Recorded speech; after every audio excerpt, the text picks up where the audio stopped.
everybody, what's going on? It's me, Gotie13. We are live action. You already know what it is. Here we are, finally we are able to see the original Gotie13. Now, some of you already have seen this and probably have seen other content creators give their thoughts and opinions on this topic. But for the ones who don't know, recently, a couple days ago, for the latest issue of Shonen Jump, Kubo put out, yes, the actual character designs of the original Gotie13. Now, there are two captains in here where you wouldn't be surprised. Obviously, that's Unohana and Omeyama, but the rest of the Gotie13, I'm loving it. But I gotta tell you, I still have questions. Some of the theories that's been going around on social media, some have been for fun. Some, have been what do the youngsters say nowadays? Some is like a reach, I'm like, man, I'm seeing some of the guesses. Oh my god. And I don't know what it is, man. You have people, they just have to be right. They want to be right so bad. It's like they get into these series or another person's content and they just want to put out all the best possible theories to be like, yep, I'm right. I got good predictions. I don't even know this man. I don't know what he's going to put out, but I can just predict it. But whatever. Now, I'm going to go over the questions I have and my overall thoughts on the designs for the Gotie13, the original Gotie13. Now, starting from, let's see, left to right, because the one at the far right, I have a lot to say about that one. So, starting out from the far left, yes,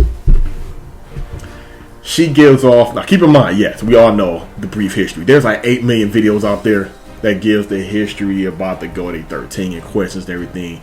We all get it, Omeyama is the founder of it, of course Bach spoke on how they used to be, just like a mob, ruthless killers. Omeyama, he really didn't care about the lives of his subordinates or other captains. They were just brutal, ruthless, just mob-like thugs and murderers, whatever. Now, of course, never judge a book by its cover, because she doesn't look lethal at all, but at the same time she does. She has that innocent type of, I will slit your throat type of look. Unohana, as you can see in her original state, she gives off that psycho look. But keep in mind, a lot of artists, they have a style. So within their style, you will see a lot of similarities. And with these characters, you see a lot of similarities to the existing characters that we know now. And that's when people started making all these tripped out theories about, oh, this is that person. No, this is that person's mother, father, relative, cousin, this, that. Now, they may be right, but I don't know. So, with her, yes, she resembles Nemu, Lisa, especially Nana when she was younger. That's how she comes across. Again, leave it up to Kubo to introduce new things, to open up more questions. At this point in time, that they have lieutenants, seated officers, I don't think so, but what about their bunkais and shikais, the narratives are about to, again, so many questions. And of course, how did they die? Now, moving on. So her design is cool, all right? Nothing wow and extravagant. It's cool. This fat motivator, not really feeling him. Again, I'm going off of design. Too bad we don't get to see the personality, but you can kind of get a feeling of how their personality and character is based off their facial expressions, demeanor, things like that. It's just in this picture alone. But this fat guy, not really caring about him at all. He reminds me of the fat sinner that was in the Hell movie. Now, yes, we all know the Hell movie isn't canon. Some still argue to this day the 3 characters in there, no, I think it was Shuren and the other 3.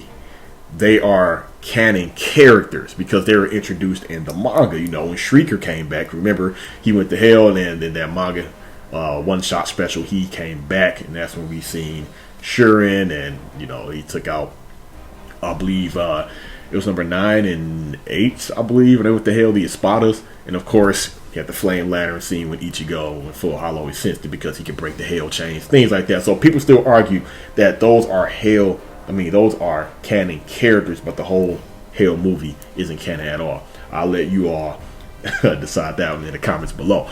So yeah, some people think he died and went to hell, and we're going to talk about that ritual too regarding this. So that's what people think. About him. Me, no. So his design, fat, I don't care. He looks bloodthirsty though. I do like it. Now moving on to this motivator with the wrist gauntlets. I like the design, even though a lot of his face is covered with half of his face. I do like what I see so far. People are assuming, this is a Shiba. He's related to Ichigo. This and that, because there are a lot of theories saying that a lot of these captains are nobles. Who know? It could be. I don't know, but we're going to talk about that later. I like the design. I'm interested, to see more about him. Of course, actually, the whole Gotie13. But do I think he's related to Ichigo to Shiba? No. I've seen people saying, "Oh, look at the hairline. Look at the hair color." I've seen so many things about it. Now, going down, this guy right here. Oh boy, he looks like one of the real bloodthirsty ones. He really does. Now, the pose that he's in, a lot of people. They were basically, saying, let me bring up the picture. They were saying it was similar to this picture right here, Tokinata, because they were saying that, maybe he's, part of the Sana Yashiro clan. I think I'm saying it wrong. The Tsunaya Sashiro. I'm probably saying it wrong, but y'all know what I'm talking about. The noble clan, one of the great four noble houses. But the thing is with that, again, Kubo has been known not to make it sound like a bad thing to recycle poses. Not often. But at the same time, he's known for giving hints. And I'll never forget in the interview years ago, he said he gives 4 levels of foreshadowing, and it's up to the fan base to figure out, which is which. So it could be that could be a sign, him holding his Zanpakuto like that. Like, hey, this is how we do it in our clan. This is like, and then the wrist guards. That's another detail in this photo. You can see a lot of their wrist guards. You can't see all their Zanpakutos clearly, but I believe one of them is in Shikai. Look like a couple are maybe in Shikai, but yeah, him looks bloodthirsty. I'm liking his design. Now moving on to this guy with the glasses, what it looks like, and the gold teeth. Look like no lips, but just teeth. Yeah, he looks ruthless and bloodthirsty as well. Looks like he's in Shikai also. But I don't know. Who does he resemble? It looks like he will belong in Squad 11 or Squad 12. Yes, I know the whole squad things, being known for things, wasn't really like around back then. Squad 2 is known for something. Squad 12, research and development. Squad 4, healing. I know that wasn't established back then, but you get what I'm saying. Based off of his design alone, it looks like that's where he'll be. And moving on, of course, in the middle, old man Yama. Should I say, like my brother said, young man Yama. But, hey, need I say more? We all get to adjust with him. Now, moving on to the right, next to old man Yama, I seen someone say, this is a younger Korinji. I don't know. Could be. I don't think so. Nah, I don't think so. I just think it's just a similar design. And again, like I said earlier, when you have similar designs to existing characters, it starts, making people get these theories in their head. Now, moving down, right here, this character. Is this a male? Female? Now people are saying, yep, this is clearly Shihoan clan member right here, related to Yoda-Richi. You can clearly see it, but I get it. Yeah, with the extra, with the scarf and let me zoom in a little bit more. The scarf and I can't say special wrist guard because each individual Zanpakuto, they have their own unique wrist guard. That's one of the things I love about Bleach and Kubo's creativity. But they automatically assume, got a scarf, kind of looks noble-ish. Yeah, it's a noble. It could be though. Now this one, maybe. I doubt it, but again, maybe. So, moving up, we have Unohana. We all know her history. Need we say more? But I just love how she was just ruthless and psycho and everything. And I do like the fact that she's not the only woman in this in the original Gotie13. I guess that's psycho or bloodthirsty. I think the whole psycho bloodthirsty thing, it's probably, it differs between each member. I don't think they're all equally bloodthirsty, or it's like just murderers, killers, and whatnot. I mean, they are, but I think Unohana, or the one with the eye patch, out of all the women in here, they were probably, those two were the most relentless and bloodthirsty. So, moving to the right of Unohana, now this right here, let me know down low if you think that this is a male or female. I want to say male. I don't know, but what is my lizard doing? Oh, but yeah. So I don't know. The design is cool. Oh yeah, back to the Gotie13 looking character. I do like the design. And moving to the right, back to Old Man Yama, that old guy's design. Whatever. Unohana, I always liked her design, even past the present. But yeah, back to this motivator. I don't know. I can't say. I really can't say.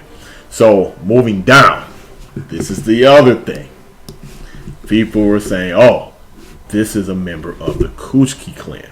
Now, where are they getting this from? Of course, we have the long hair, and we have the motionless, just dead look on the face, similar to Byakuya. However, Byakuya's grandfather didn't necessarily have that look, and then Byakuya's father didn't necessarily have that look. So some people are saying this is Byakuya's great-granddad or great-great-great-great. They're saying this is a Kuchiki, basically. I've seen theories saying, oh, look at the... I know there's an actual name for this type of straw hat, but they were saying that, oh, maybe it's related to Shunsui. Because Kuraku, yes, he is a noble. And I'm like, see, going off of a hat, but I kind of get it because I forget the name of it. Shame on me, and Byakuya is my favorite captain. The pieces in his hair to show your status in the noble family. I heard someone, not heard, but I read someone saying no, that can't be the case because you would see that in the hair. However, maybe that wasn't a thing back then, so you never know. But do I think that's a relative of Byakuya's? Do I think that's a Kuchiki? No. It would be so cool if it was, but I don't think so. Now, on to this character. So many people have been foaming at the mouth over this character. And I'll tell you why. Because she looks like a mixture of a couple characters that a lot of people like. She looks like Ruruka and Kenpachi.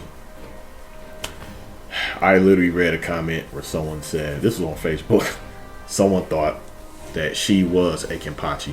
Like no. Unohana, like that, when people say things like that, either they don't, they're not caught up with the series, or they just don't know a lot about it. I don't know, but no, she is not a Kenpachi just because you see an eye patch, and we all know why Kenpachi wears that eye patch. It's not the same reason Shunsui wears the eye patch. Shunsui got a cap in his ass. His eye is gone. Why is he on that Old Man Yama stuff and would not allow Orihime to heal his eye? That's a just damn. I would never. If I was a Soul Reaper and I knew, like, wait a minute, I can lose a limb, and even Squad 4, or I'm assuming these forbidden keto healing techniques can't even bring back a limb or an eye or organ, but yet this girl in the world of living, she can do it. Bet it up. Yeah, heal me back, because we all know Kubo, he loves removing arms. But I don't get it, man. That's crazy. So anyway, her design is cool, but she seems psycho and bratty. She seems like she'd be like the power of the original Gotie13 with her energy and personality, But I love these group type of pictures, these angles, these designs. It just screams the style and art of Kubo. Burn the Witch, there's a poster like this, and not poster, but a group image like this. And you see everyone in the background. I forget his name. Damn, he's kneeling down in front with the jacket. He's my favorite character in Burn the Witch. Anyway, Bruno. Yeah, there it is. Yeah. So yeah, it's similar to that, but overall, I do like her design. I do. She will probably not be one of my favorites based off of those things alone. Oh, she looked like Ruruka. I never cared about Ruruka at all. I get it. Sometimes people do it in fun, or the guys mainly. They say they're female characters in certain series are their favorite based off of their looks or their amount of sex appeal. For the longest, Halibel, she was one of my favorite Bleach characters because I thought she looked sweet. I love characters with anything like a ninja mask type of thing where it's covering up from the bridge of the nose on down. I love that type of look. I like the way her mask, you can just see the teeth, everything right here. I liked her design. Other guys liked her design, and she was damn near naked when she went in her resurrection form, man.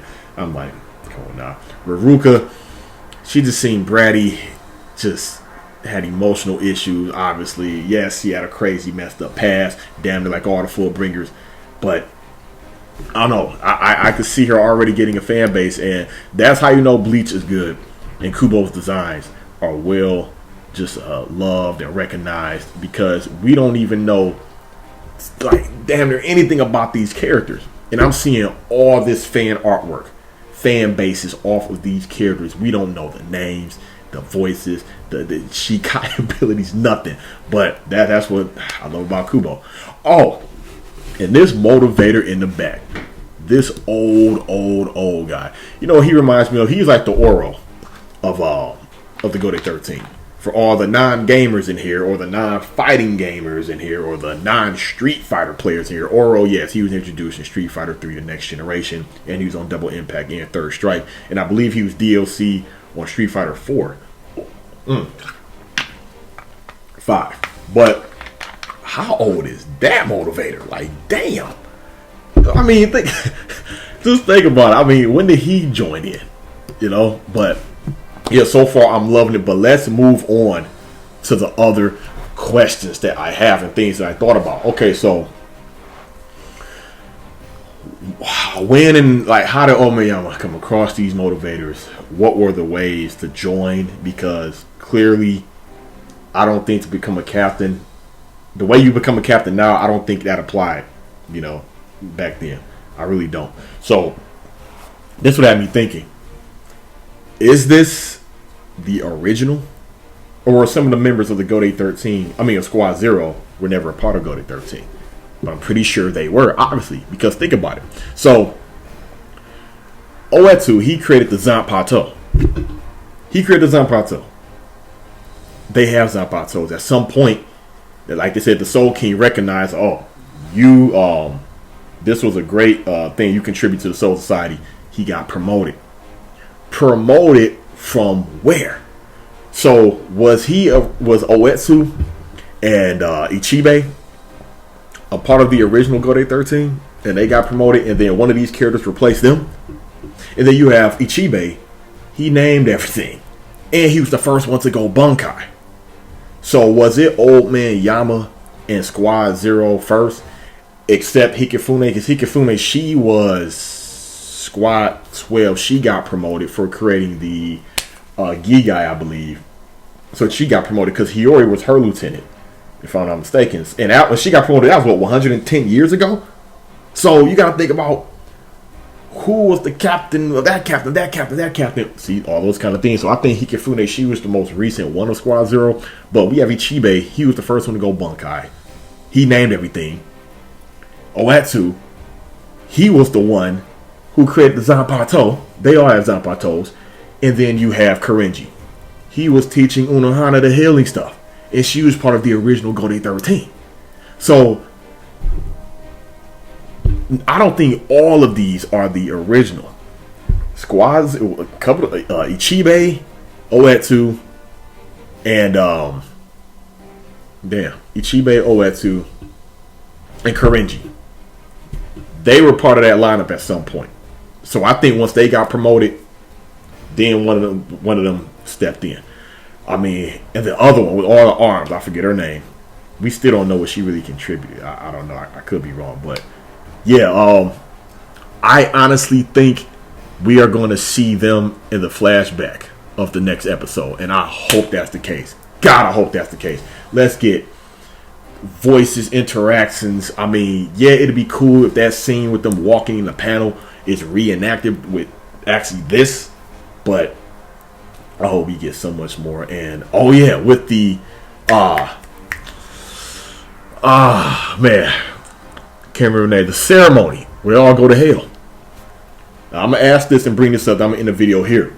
So, when did anyone notice that had to be done? Because at some point they all died. That's another thing. Who killed these motivators? Was it, of course, during the war? Yeah, it took all them to bring down the Quincy's and Bach, and that says a lot. Think about it. The Stern Ritters, Star Knights, were they all gathered up back then? You know, Star Knight X says he was the first Stern Ritter, but I mean, so it's like, damn, did the Stern Ritters fight them back then, or was it just Bach and just a handful of Stern Ritters of what Bach had at the time, and just a whole bunch of random Quincy's? And that's another thing. Yes, clearly they're bloodthirsty and ruthless, and I know they look strong, but are they actually as strong?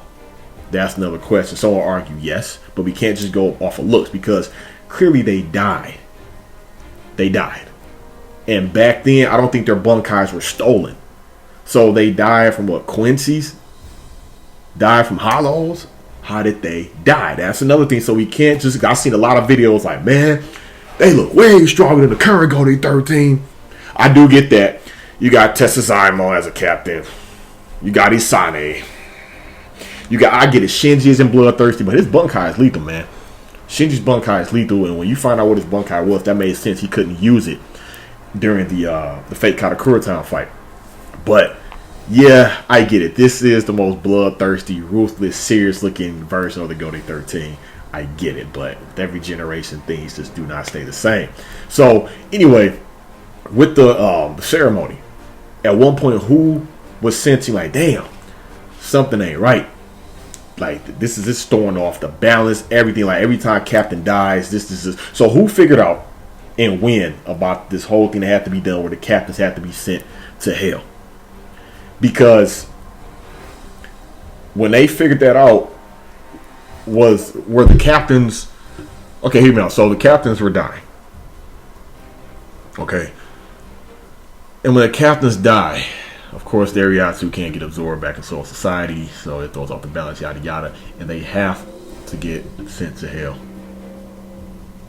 So I wonder, are all of these captains in hell, or just some? Like, it's because, of course, they have to send the lieutenants to kill the hollows, you know, in front of the whole ritual. It's the whole thing that, again, more questions need to be answered. That's why I think I would love this. Here's my theory. I could be wrong. What if all of them are in hell? We know Unohana and Ukitake and Omeyama is in hell. But remember, every arc has a group, a clique, a set of villains. Soul Society arc, you know, they're you can say the Soul Reapers are villains. Some will argue they are technically, but Soul Society arc, they have to face the Gotie13. That was Ichigo's and Chaz and Uryu's, you know, concern. The Gotie13. Then we're not gonna go bounce. No, but even with fillers, if you look at all the fillers, you had the bounce, and then you had God, what was it? These damn fillers. You had the bounce, and then you had the other noble family. With the you know what I'm talking about. God, they had like the tentacles on their arms. I can't remember the name. It was kind of forgettable, but yeah, you had that group and set. It was in the intro. That guy looked like an off-brand old man Yama, and he had his group in his set. Then the Zanpakuto Rebellion arc, the Zanpakutos, that was the group click and set. But back to canon, the Espada, that was a group click set. Then Fullbring, that was a group click set. And then, of course, Quincy's, the Star Knights, group click set. So I wonder if the Hell arc, please continue this story. I wonder if they will be the villains. But I don't know.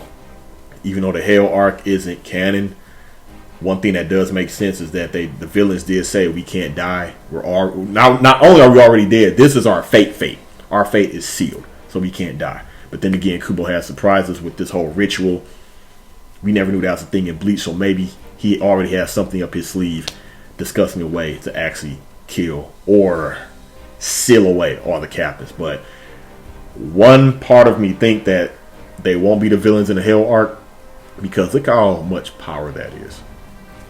Hell versions of these mother suckers, and we still don't know Ukitake's bunkai. a Hell version of Old Man Yama or Unohana, I think even Kenpachi's or Rocky would be afraid of that.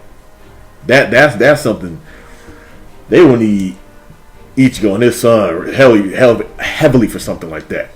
And even still, that's crazy. Because God only knows what their Bunkais is. Or who specializes in Kido.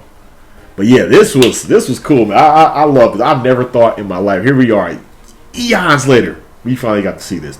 Oh, excuse me, but yeah, give me your thoughts, comments, and concerns.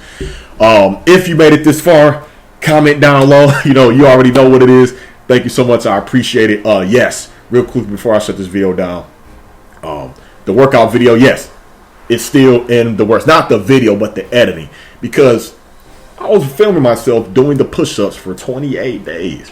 As I started putting that in the timeline slots, that was adding up. First, it was the introduction, then me giving my before, then all the times I'm doing the push-ups for that long periods of time. Then I got to show the after results. And then, this is kind of a sneak peek. Now I know a little bit, but yeah, but the after results, and then just the whole editing, and I work, I do other videos, all this kind of stuff. So I'm chopping it up. I seen how long that video actually was, unchopped up, unedited, unfiltered. I said, whoa, let me work on this. So then the music cuts, transitions, sound effects, all these kind of things. So don't just think being a content creator is just, film, upload. Yeah, nah, not necessarily. But so that video will be out, of course, Yomakan and things of that nature. So thank you so much for the love, the support, for the new subscribers. Thank you for subscribing. Welcome. I appreciate it. And for the OGs, I see you. I read my comments. I appreciate the feedback, the love. But yeah, that's it. I love this. I'm excited about this. Damn. If we get a new arc of this, hell, I may get a canvas made up of this. This is just live action right here. But yeah, give me your thoughts, comments, and concerns about your theories. If you want this to be in the final arc of the Hell arc, let me know down below. It's me, the Elite Ace. Thanks for watching. Signing out.